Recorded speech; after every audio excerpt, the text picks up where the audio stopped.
The great chamber was built to make visitors feel small. Admiral Park Tae understood this the moment he stepped inside. The ceiling rose so high that clouds of gas drifted near the top. The walls curved like the inside of a shell, covered with glowing symbols from 100 different languages.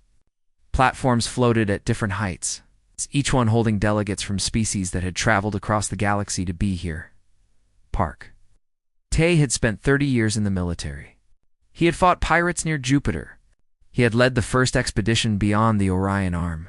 He had buried friends and celebrated victories. But nothing had prepared him for this moment.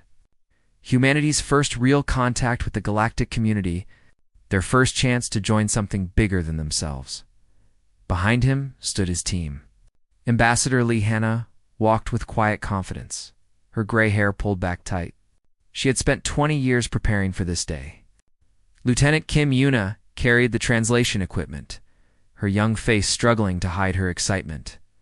Officer Choi Soo recorded everything, knowing that billions of humans back home would want to see this moment. And Lieutenant Bei Jin, the youngest of them all, simply tried not to stare at the aliens surrounding them. The platform beneath their feet rose slowly, carrying them to the center of the chamber. 17 species watched them ascend. Some had bodies of crystal that caught the light. Others looked like insects grown to enormous size. A few seemed to be made of liquid held in shape by invisible forces. Park Tae had studied images of these beings for months, but seeing them in person was something else entirely. The platform stopped. A moment of silence filled the chamber. Then the Velith speaker moved forward. Its body was made of thousands of tiny crystals that shifted and flowed like water. When it spoke, the sound came from everywhere at once. Humans of Earth, you have been observed. You have been measured. The Galaxy Council has decided to offer you provisional membership in the Galactic Confederation. Park Tae felt his heart beat faster. This was what they had hoped for. This was the dream that had driven humanity to the stars. Ambassador Lee stepped forward and bowed slightly. We are honored by this invitation. Humanity comes to you with open hands and peaceful intentions. We wish only to learn from you and share what we have learned. The Velith speaker's crystals flickered. Your words are pleasant, but words mean little. Let us discuss the terms of your membership. Light filled the air around them. Words appeared in English, floating where everyone could see them. Park Tae read them slowly, and with each line, his hope turned cold. Humanity would receive provisional membership for a period of no less than 500 years.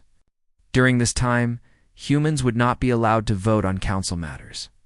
Human military vessels would be reduced to a number decided by the council. Human expansion would be limited to systems approved by the council. Human technology would be reviewed and controlled by the council. In exchange, humanity would receive protection and guidance from elder species. The chamber was silent as the humans read. Lieutenant Kim Yuna leaned close to Park Tae. Sir, this is not membership. This is surrender. Tae said nothing. He looked at Ambassador Lee. Her face had turned to stone. You ask us to give up our ships, Lee said slowly. You ask us to stop growing. You ask us to submit to your control. And in return, you offer protection that we did not ask for, and guidance that we do not need. The Velith speaker's form rippled. Young species do not understand what they need. You have existed for the smallest moment of cosmic time. We have watched civilizations rise and fall for millions of years. Trust in our wisdom. A clicking sound came from one of the higher platforms. The Kreth delegate, a creature that looked like a giant mantis made of black metal, leaned forward. Be grateful, humans. Many species are never invited at all.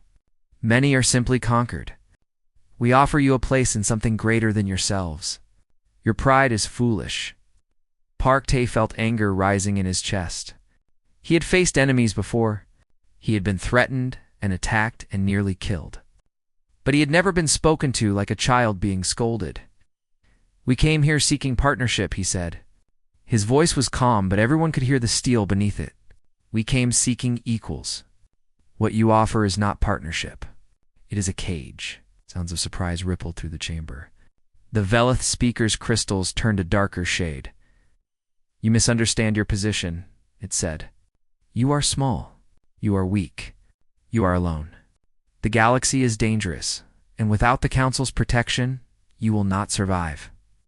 Ambassador Lee shook her head. We have survived ice ages. We have survived wars that killed millions. We have survived plagues and disasters in our own foolishness. We did not come to you because we are weak. We came because we hoped you might be worthy of friendship. The insectoid Kreth delegate made a harsh sound that might have been laughter. Friendship? You speak of friendship to species that were building empires when your ancestors were living in caves. Know your place, humans. Park Tae looked around the chamber. He saw amusement on some alien faces. He saw contempt on others.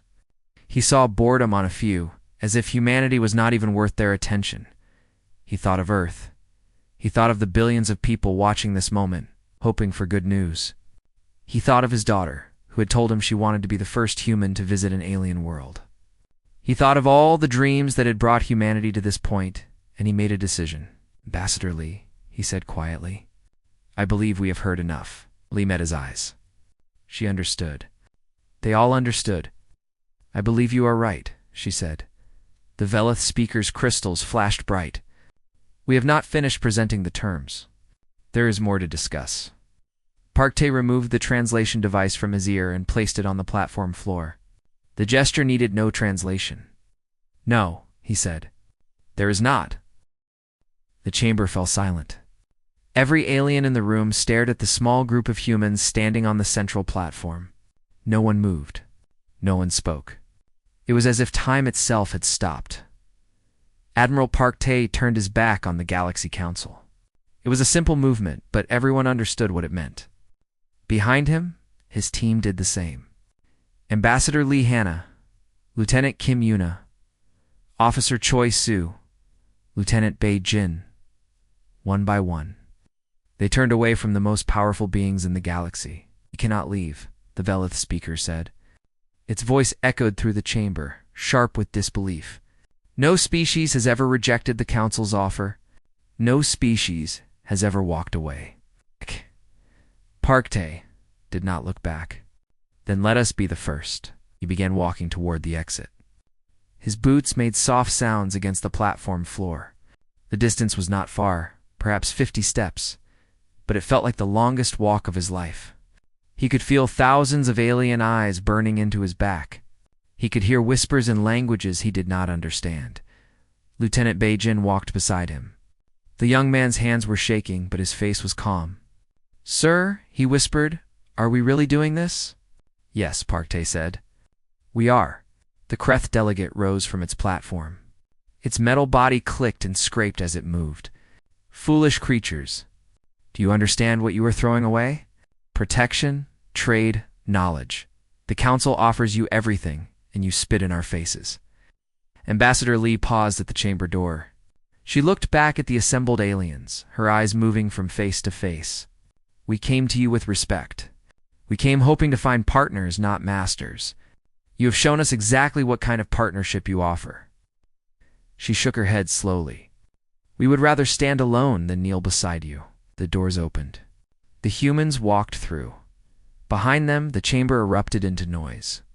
Aliens shouted and argued and demanded answers. But the doors closed, and the sound disappeared. The walk to the transport ship was quiet. No one spoke. Park Tae led the way through the station's corridors, past alien traders and diplomats who stopped to stare at them. Word was already spreading. The humans had rejected the Council. The humans had walked away. Officer Choi Soo finally broke the silence as they boarded their ship. They will think we are bluffing. They will think we will come back. Park Tae sat down heavily in the command chair. Let them think whatever they want. What happens now? Lieutenant Kim Yuna asked. Her earlier excitement was gone. Now she just looked tired and sad. Ambassador Lee answered. Now we go home. Now we tell our people what happened. And now we prepare for whatever comes next. The ship lifted off from the station. Through the windows, they could see the massive structure shrinking behind them. It was beautiful, Park Tae admitted. A marvel of engineering built by species far older and more advanced than humanity. For a moment, he wondered if he had made the right choice. Then he remembered the contempt in the Kreth delegate's voice. The amusement in the Velith speaker's crystals. The way they had looked at humanity like insects that had wandered into their home. No, he had made the only choice he could make. The journey back to human space took 3 days. During that time, Park Tae sent messages to Earth. He explained what had happened. He described the terms that had been offered. He told them about the Council's arrogance and dismissal. The response from Earth was overwhelming. Billions of people watched his report. They saw the recording of the chamber meeting. They heard the words of the alien delegates. And they agreed with Park Tae's decision. Humanity would not kneel. Within 6 hours of reaching human space, every human ship near Council territory began moving toward home. Traders abandoned their routes. Scientists left research stations. Diplomats packed their belongings and departed. It was not an order from any government. It was a choice made by thousands of individuals who had all seen the same truth. The Council did not want partners. They wanted servants. Within 6 days, humanity had closed its borders. Ships were positioned at every entry point to human space. Messages were sent to all alien governments. Humanity was withdrawing from galactic affairs.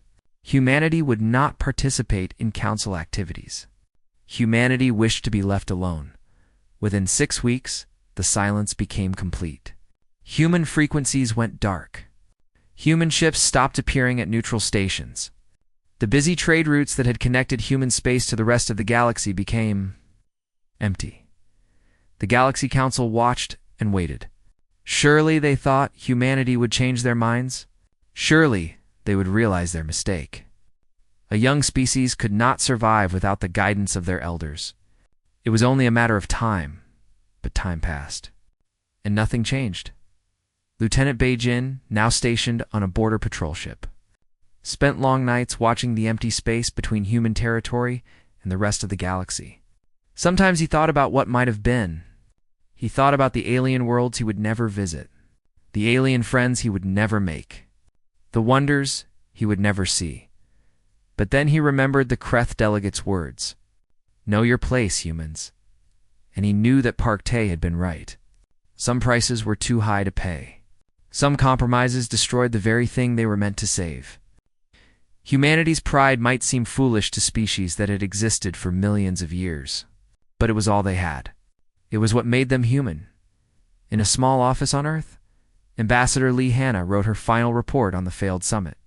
Her words were simple and clear. We went to the stars hoping to find friends. Instead, we found masters who demanded obedience. We chose to walk away. History will judge whether we were brave or foolish, but we remained true to ourselves. And perhaps, in the end, that is all that matters. She sent the report and closed her computer. Outside her window, the sun was setting over the city. Somewhere up there, beyond the orange and red sky, the galaxy continued on without humanity. For now, that was enough. 30 days after humanity walked out of the summit, the Galaxy Council held an emergency meeting. The Great Chamber was full again, but this time the mood was different. There was confusion in the air. There was uncertainty. And beneath it all, there was the first small seed of worry. The Velith speaker floated at the center of the chamber. Its crystalline body pulsed with soft light as it addressed the assembled delegates. We have gathered to discuss the human situation. As you all know, they have closed their borders and cut off all communication. Councillor Riveth of the Aquan Sovereignty made a bubbling sound that passed for laughter among his kind. His body was made of water held in the shape of a tall column, and lights flickered inside him when he spoke. This is not a situation. This is a tantrum. Children throw tantrums when they do not get what they want. The humans are no different. Several delegates made sounds of agreement. They will return, the Velith speaker declared. Isolation is impossible for such a young species. Their economy depends on trilithium trade.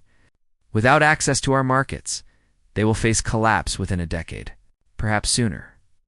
The Kreth delegate clicked its metal mandibles. My scouts report strange activity along their borders. They are building something. Many things. Defensive structures, Riveth said dismissively.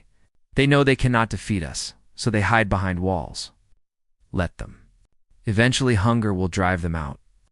The meeting continued for several hours. Plans were discussed. Strategies were debated. But in the end, the council decided to do nothing. Humanity would come crawling back soon enough. There was no need to waste resources on such a minor problem. Months passed. The galaxy moved on with its business. Wars were fought in distant sectors. Trade routes shifted and changed. New species were discovered and evaluated. The humans became a small footnote in council records, mentioned only when someone needed an example of foolish pride. But Intelligence Chief Morith of the Velith was not so certain. He spent his days studying reports from the border. What he saw troubled him. Human ships had stopped appearing at neutral ports. That was expected. But the energy readings from human space had not decreased. They had increased dramatically. "Look at this!" Marath said to his assistant, a young Valith named Sarath. He pointed to a display showing power output from human systems. 3 months ago, they were producing enough energy to power their basic needs. Now they are producing 10 times that amount. Sarath's crystals flickered with confusion. How is that possible? Without trilithium, their reactors should be failing. That is exactly my question. Marath requested a meeting with the council. He presented his findings with careful detail. He showed the energy readings. He showed the construction reports. He showed the evidence of massive industrial expansion throughout human space. They are not collapsing, he said. They are growing. The Velith speaker's form darkened with annoyance. Your data must be wrong. The humans cannot synthesize trilithium. No species has ever achieved this. With respect, speaker, the evidence suggests otherwise. The Kreth delegate leaned forward. Even if they have found some temporary solution, it changes nothing. They are one species. We are thousands. What can they possibly do against the combined might of the Confederation? Morith had no answer to this. It was true. Humanity was small. Humanity was young. Even if they were building ships and factories, they could never match the Council's power. The meeting ended with no action taken. Morith returned to his office and continued watching. He had a feeling in his core, something he could not explain. Something was wrong. Something was coming. 1 year passed. Then 2, the reports from human space became stranger. Morith's scouts detected massive shipyards in orbit around every human world. They found weapons testing facilities hidden in asteroid fields. They found training grounds on moons and planets that had been empty before. They are building a military, Marath reported to the council. A large one. Councillor Riveth laughed again. Good. Let them waste their resources on weapons they will never use. When they finally come to negotiate, they will be weaker than ever. You do not understand, Morath said. Their fleet is larger than it was 3 years ago. Much larger. My estimates suggest they have increased their number of warships by 500%. The chamber went quiet. That is impossible, the Velith speaker said. Their industrial capacity could not support such growth. And yet the evidence is clear. The Kreth delegate made an angry clicking sound. Even if this is true, their ships are primitive. Our weapons are superior. Our shields are stronger. Our experience is greater. They are still children playing with toys. The council voted to continue monitoring the situation. No action was taken. Morith went home that night and looked up at the stars. Somewhere out there, beyond the borders of known space, humanity was preparing for something. He did not know what, but he knew it would not be pleasant. On Earth, Admiral Park Tay reviewed the latest construction reports. The numbers were beyond anything he had imagined possible. In 3 years, humanity had done what should have taken 30. They had built ships. They had trained soldiers. They had developed new weapons and new technologies. We are ready, said Admiral Yunde, commander of the First Fleet. Just give the word. Tay shook his head. Not yet. We do not start fights. But when someone else starts one, we will finish it. He looked out his window at the shipyards orbiting Earth. Hundreds of vessels hung in the darkness, their hulls gleaming with fresh armor. Each one was faster, stronger than anything humanity had built before. The Council thought humanity was hiding. The council thought humanity was afraid. They were wrong. Humanity was not hiding. Humanity was waiting, and the wait was almost over. The Kreth Dominion had ruled its sector of space for 12,000 years. They had conquered 43 species. They had crushed rebellions without mercy. They feared nothing, and no one. So when the Kreth High Command looked at the map and saw 3 systems at the edge of human territory, they saw opportunity. The systems were far from Earth. They were poorly defended, according to old intelligence. And most importantly, they would send a message. The humans needed to learn their place. Admiral Varenik commanded the invasion fleet. 40 warships, each one bristling with weapons that had destroyed civilizations. His crew was experienced and hungry for battle. The journey to the Helios system took 6 days. During that time, Voronak imagined the glory that awaited him. He would be the one who broke the humans. He would be remembered forever. The fleet emerged from faster-than-light travel at the edge of the Helios system. Voronak stood on his command bridge and looked at the display screens. The system was quiet. A few mining stations orbited the outer planets. A small defense platform hung near the inner worlds. Nothing that could challenge his fleet. "Scan for enemy vessels," Voronak ordered. His sensor officer worked for a moment, then made a confused sound. "Admiral, I am detecting ... something behind the gas giant. Something. Many things. Large signatures. I cannot." The officer stopped. His voice became small. "Admiral, there are ships emerging." The display screens flickered and changed. What had been empty space was now filled with vessels. Human vessels. They came around the gas giant in perfect formation, their hulls painted black. Their weapons already glowing with power. More single quotes than AK counted them. 10, 20, 50, 100. The numbers kept climbing. 200 human warships faced his 40. "Possible," Voronak whispered. Where did they come from? Admiral Yunde sat in the command chair of the flagship Unity. He watched the Kreth fleet on his screen and felt nothing. No anger. No fear. Just calm determination. They had prepared for this moment. They had known it would come. "Open a channel," he said. His communications officer nodded. "Channel open, sir." Yunde spoke clearly and slowly. "Kreth fleet, you have entered human space without permission. You have one chance to withdraw. Take it." The response came quickly. Voronak's voice was filled with rage and confusion. "You dare threaten the Kreth Dominion. We will tear your ships apart and feed your crews to the void. So be it." Yunde closed the channel and looked at his tactical officer. "All ships, weapons free." The battle lasted 11 minutes. Human ships moved with speed the Kreth had never seen. They dodged plasma fire and missiles with ease. Their weapons punched through Kreth shields like they were made of paper. Ship after ship exploded in bright flashes of light. Voronek watched his fleet die around him. He screamed orders that no one could follow. He fired every weapon his ship carried, but nothing worked. The humans were everywhere, striking from angles he could not predict. Disappearing before his gunners could aim, when only 3 Kreth ships remained, Yunde ordered a ceasefire. He opened a channel to the enemy flagship. "Admiral Voronak, you will take your surviving ships and leave. You will return to your masters and tell them what happened here. You will tell them that human space is not for the taking. Do you understand?" Voronak's answer was silence. Then, slowly, the 3 Kreth ships turned and fled. News of the battle spread across the galaxy like fire.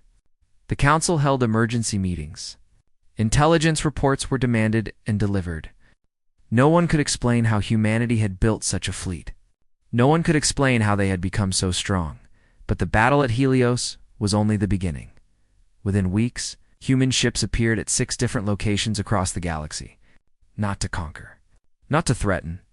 To help Commander Han Mina led the humanitarian mission to Fenari Prime. The Fenari were a peaceful species, small and gentle, who had been slowly dying for decades. The Aquan sovereignty had been dumping toxic waste in their oceans, poisoning their water and killing their children. The council had done nothing. The Fenari had no power, no allies, until human ships appeared in their sky. Han. Mina stood on the surface of Fenari Prime and looked at the elders who had gathered to meet her. They were thin and sick, their blue skin marked with dark patches from the poison. "Why?" the eldest asked. "Why do you help us?" "We have nothing to offer you. We are weak. We are dying." Han Mina knelt down to meet his eyes. "Because we remember what it feels like to be dismissed. We remember being told we did not matter. We decided long ago that we would never let others feel that way." Human environmental ships went to work. They cleaned the oceans. They filtered the air. They brought medicine and food and engineers who rebuilt what had been destroyed. They asked for nothing in return. On a distant moon, human soldiers protected the Molvari people from Kreth, tax collectors who had taken everything they had. On a space station near the galactic core, human diplomats spoke for species too small to have a voice in council meetings. Everywhere the powerful had crushed the weak, humanity appeared. The oppressed species of the galaxy began to whisper. They shared stories of the humans who came from nowhere to help. They spoke a new word that they had almost forgotten. Hope. Admiral Park Tae watched the reports from his office on Earth. He saw the images of Fenari children playing in clean water for the first time in years. He saw Mulvari families receiving food they had grown themselves, free from taxation. He saw species standing up for themselves because they finally had someone standing beside them. "This is who we are," he said quietly. "This is who we were always meant to be." So the galaxy was changing, and humanity was just getting started. The Galaxy Council had not asked for anything in 10,000 years. They gave orders. They made demands. They decided the fate of species without ever wondering what those species wanted. That was the way of things. That was how the universe worked, until now. The Velith speaker composed the message personally. Every word was chosen with care. Every phrase was designed to show respect without showing weakness. It took 3 days to write a single page. To the humans of Earth. The Galaxy Council requests a meeting to discuss matters of mutual interest. We are prepared to travel to a location of your choosing. We await your response. The message was sent. The council waited on Earth. Admiral Park Tae read the message in his office.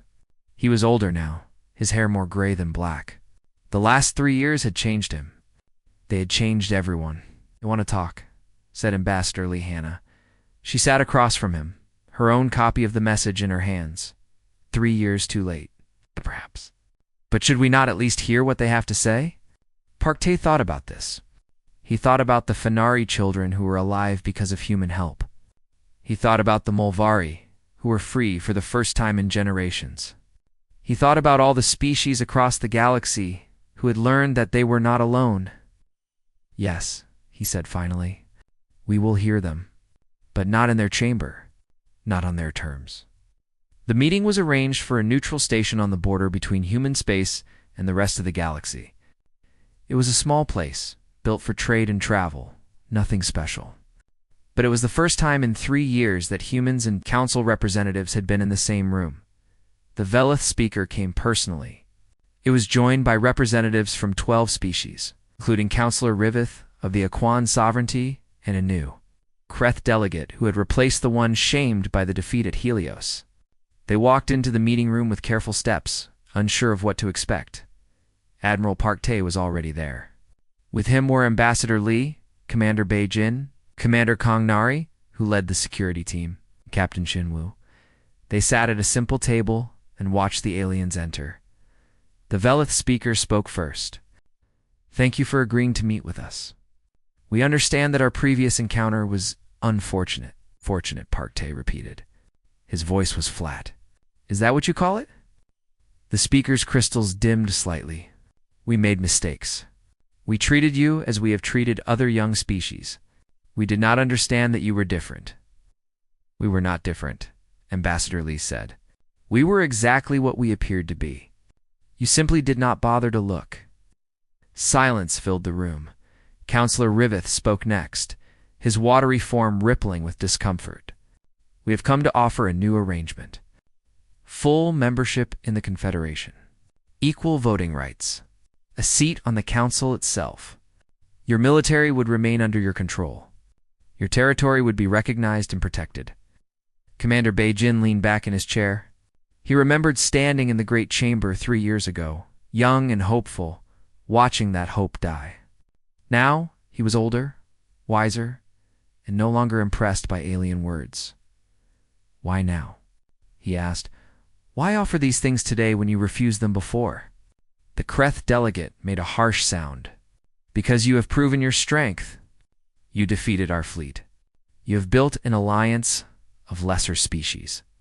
You have shown that you cannot be ignored. So we earn respect only through violence, Park Tae said. Only by proving we can hurt you.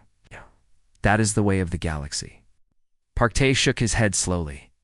No, that is the way you have made it. That is the way you have chosen.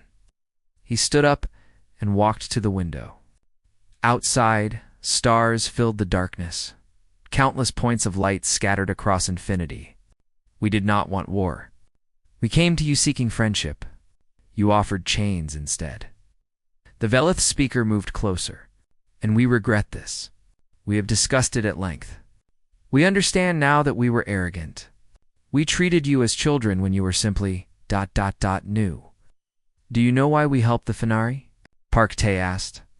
He did not turn from the window. Do you know why we protected the Molvari? Why we speak for species that cannot speak for themselves? Because you oppose us, the Kreth delegate said. No. Tae finally turned around.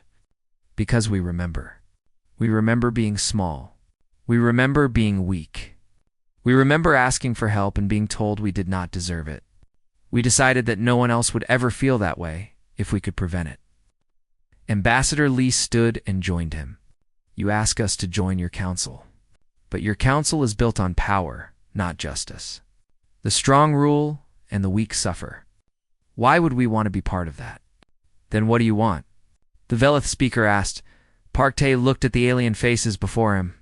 Some showed fear. Some showed anger. A few, perhaps, showed the beginning of understanding. We want nothing from you, he said. We do not need your membership or your protection. We have built our own path, he paused. But we will offer you something instead. A choice. He walked back to the table and placed his hands flat on its surface. Reform your council. End the hierarchies. Give every species, young and old, strong and weak, an equal voice.